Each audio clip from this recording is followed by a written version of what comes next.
Equals you know that feeling when you're sitting in the public library's quiet section at 11:43 p.m., the night before surgery, surrounded by travel guidebooks you'll never use? Your coworker Mark, the one who got the promotion you deserved, is on page 394 of some management book, his crisp white shirt still perfectly pressed even at this hour. Your fingers trace the edges of a Peru travel map, feeling the papery roughness against skin that will be cut open tomorrow.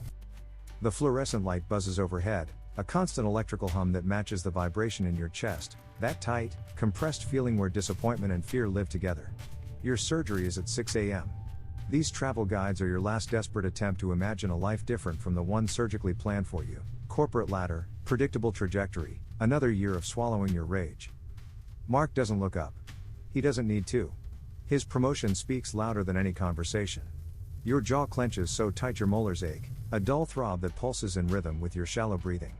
The map of Peru becomes a metaphor, unexplored territories, paths not taken, dreams held hostage by institutional walls. You wonder, what if divine love isn't about grand gestures, but about seeing the unspoken landscapes inside each person? About recognizing the hidden maps we carry, the journeys we're too afraid to start? Rumi would say the wound is where the light enters you, and right now, your wound feels more like a cavern of unspoken disappointment. The library's silence becomes a living thing, pressing against your skin. Your hands, usually steady, now tremble slightly, a betrayal of the calm you're trying to project. One map slips from your fingers, floating to the floor like a surrender. In this moment, isolation isn't about being alone. It's about being unseen. That fear you just felt? It is costing you more than you realize. Divine love isn't some distant, ethereal concept, it's the invisible thread connecting every moment you've ever been afraid to truly see. Rumi understood that separation is the deepest wound, and every time you turn away from connection, you're paying a price deeper than currency. You're in the tattoo parlor during your lunch break, the needles buzz vibrating through the sterile air. Your younger self sits across from you, reflected in the mirror, 17 again, jaw clenched, eyes holding years of family silence. The tattoo artist's hands move methodically, tracing lines on your skin that map unspoken stories. Your chest feels tight, compressed, like years of unsaid words have calcified inside your ribcage. You remember the moment your family fractured. Not dramatically, just a slow, quiet disintegration.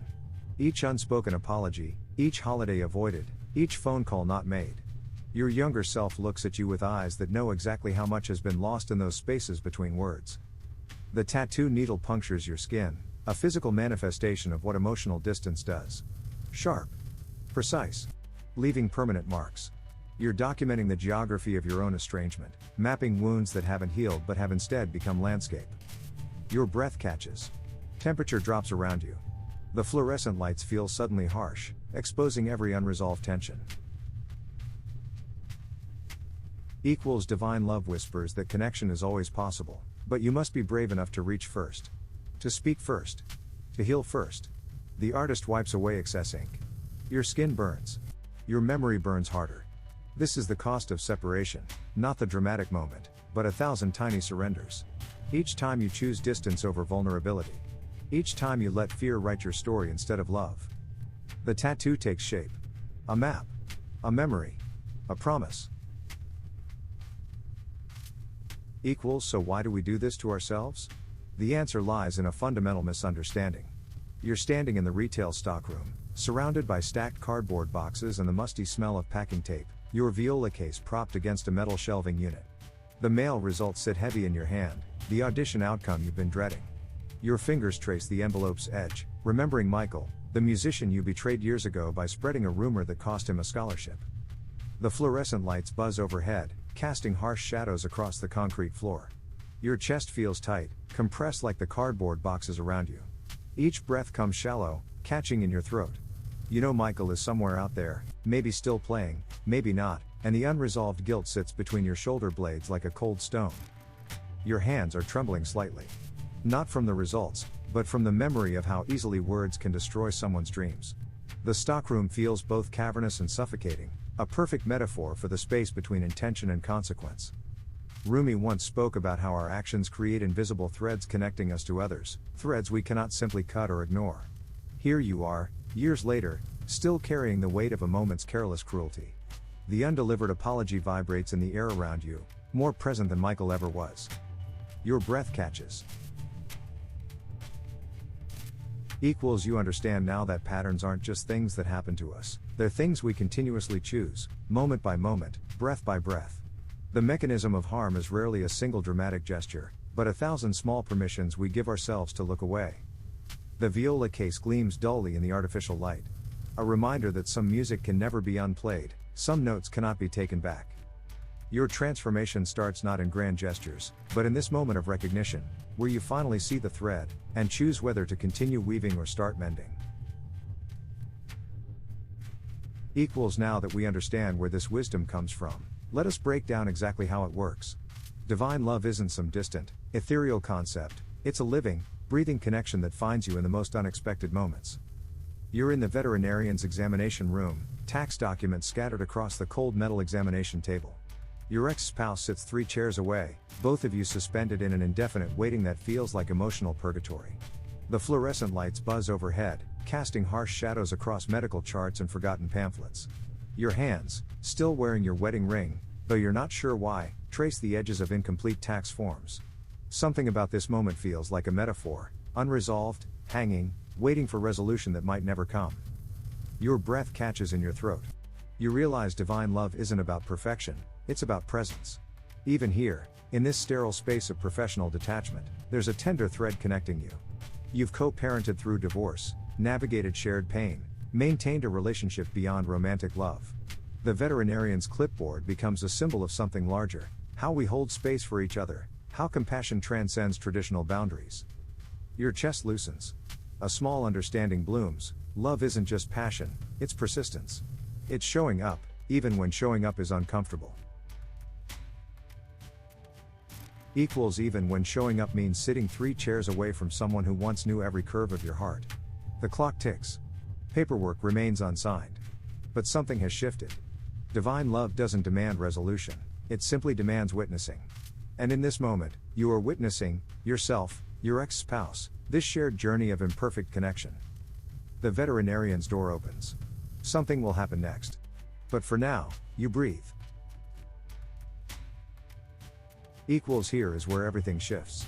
This is not just a technique, it is a complete transformation. You're standing in the bathroom, steam fogging the mirror, your mother-in-law's disapproval still echoing from last week's dinner. It's your birthday, and you're alone for the first time. The tile is cold against your bare feet, and your fingers trace the condensation on the mirror, creating temporary landscapes that dissolve as quickly as they form. Your chest feels tight, that familiar knot of never being enough. Her voice replays, "You're not what he deserves." The shower water still drips, a steady rhythm marking time, marking loneliness. Your reflection fragments between steam and glass, pieces of an identity you're still assembling. But something breaks open in this moment. Divine love isn't about their approval. It's about seeing yourself, truly seeing yourself, beyond their narrow definitions. Your breath starts to deepen. Your shoulders drop.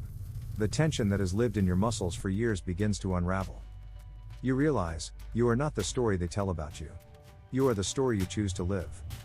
The fairy deck rocks beneath your feet, salt wind cutting through your holiday sweater.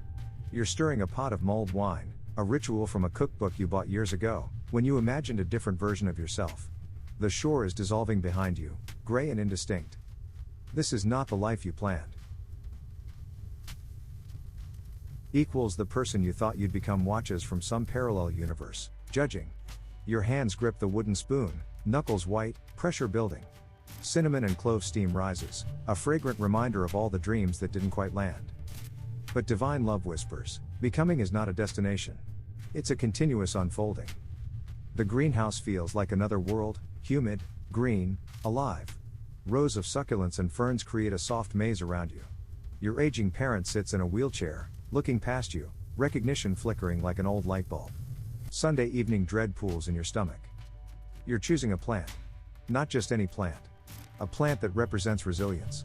Something that can survive neglect, that knows how to root itself in unexpected places. Your parent's eyes drift, then suddenly, a moment of clarity. A smile. A connection that transcends memory. Divine love does not demand remembering. It simply requires presence. Equals understanding the shift is one thing. Here is how you practice it, starting today. You're standing in the airport security line, the fluorescent lights casting a harsh blue-white glaze over everything. Your teenage daughter stands 3 feet away, deliberately not looking at you. Her backpack, the one you bought her last summer, before everything changed, sits between you like a physical boundary. Your hands grip the boarding pass so tightly the edges start to curl, and you can feel the pulse in your wrists, a steady reminder of the debt that's been hanging over you like a storm cloud. The first practice of divine love is radical acceptance. Not the passive surrender, but the active choice to see what is, without judgment. Your daughter's silence isn't rejection. It's her way of processing the financial earthquake that's just reshaped your family's landscape. You've lost the house, restructured everything. And here you are, moving forward, one TSA checkpoint at a time. The compassion breath technique: inhale the moment exactly as it is. Exhale without trying to change it. Your breath becomes a bridge, not a weapon, not a wall. You notice how her shoulders are tight. How she's wearing the blue hoodie, the one that used to mean safety, before adolescence transformed everything. Your chest feels compressed, but you're learning. Love isn't about fixing. It's about witnessing. In the school teacher's lounge, you'll learn the second practice. Equals with the neighbor you've been avoiding, the one whose loss mirrors your own unspoken grief. Finance stress etched into your jawline, you'll discover that divine love sometimes looks like simply being present. In the hotel room, alone with the mentor who expects more than you can give, you'll realize, love isn't performance. It's permission to be exactly where you are. 3 practices. 3 moments. 1 underlying truth: you are already whole. The love you seek has never left you. Your transformation starts not in grand gestures, but in this breath. Right now.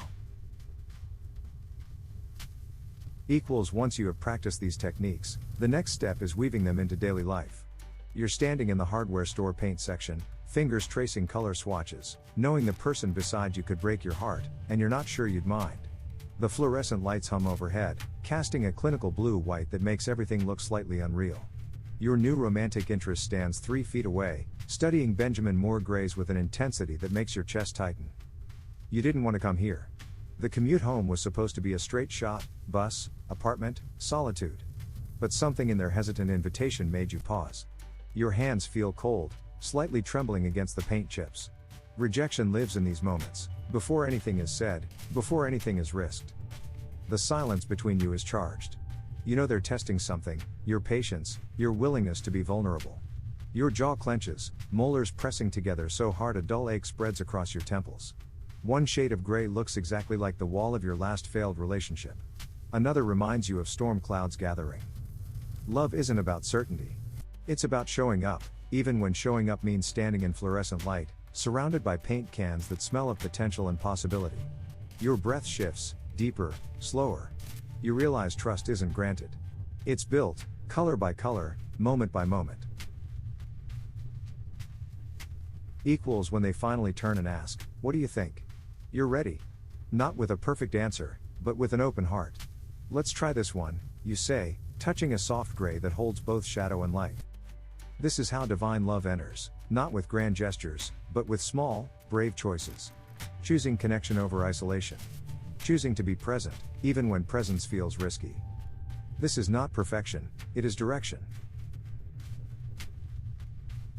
Equals let us bring this full circle. Remember where we started? You're wedged into an airplane's middle seat, the kind where your elbow keeps accidentally touching the stranger beside you. Your notebook is open, but the words aren't flowing. The stranger, a woman with silver-streaked hair who reminds you of your high school English teacher, shifts slightly. Her perfume smells like old books and lavender. You're mid-Tuesday, somewhere over Nebraska, and suddenly everything crystallizes. Writing isn't about perfect sentences. It's about honest connection.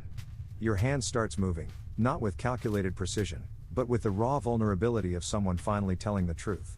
The stranger glances over, and you realize she's not judging, she's witnessing. Your breath loosens.